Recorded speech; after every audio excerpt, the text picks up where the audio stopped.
The thing that I found most interesting is the talk about values and like how much values begin to inform your identity, and basically your values are essentially who you are. Yes. Take us into that. What does it mean? And then how much malleability is there in values? Sure. So my focus in my work has always been value focused. I feel like in the self-help and self-development world, there's so much focus on success, you know, getting ahead in your career, starting a business, making more money, having better relationships, but nobody's actually standing back and defining what success is. Like, is our definition of success valuable or not?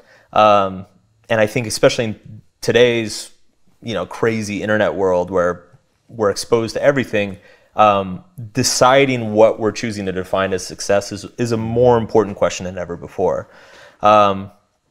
So that's kind of what got me started on the whole value question in general. And then when I started investigating it and doing a lot of research and writing about it, I started to discover that, like, basically, you know, if you think of like how you define a person in general,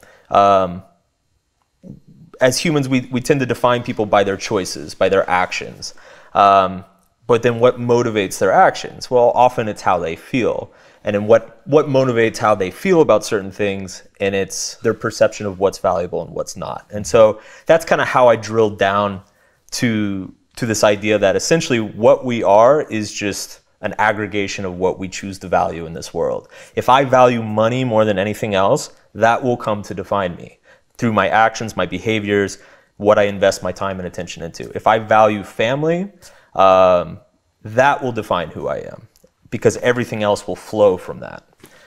Yeah, the thing that I find interesting about values is people often act as if they are empirical truths, like money is valuable or family is valuable, and they don't realize that it was a choice often handed to them by the way they grew up, their parents, what their parents instilled in them. And so stepping back and recognizing that all of this is a choice, that you can consciously decide what you're going to value. Yeah. And I'd love to hear your thoughts on how the process works of deciding to value something. So if somebody finds themselves in a place where they feel totally fucked up, they don't like who they are, and they buy into this notion that, okay, a lot of this is being driven by values, how do they actually change that? Yeah, it's funny because I'm not a huge fan of a lot of like kind of the typical self-help tropes, but the answer to this question I think is kind of classic visualization, but it's not the visualization that we usually hear about. So what I talk about in the book is that like, let's say I'm just really superficial and I value money more than anything. Like, I've got like a fleet of yachts and it's all I care about, you know?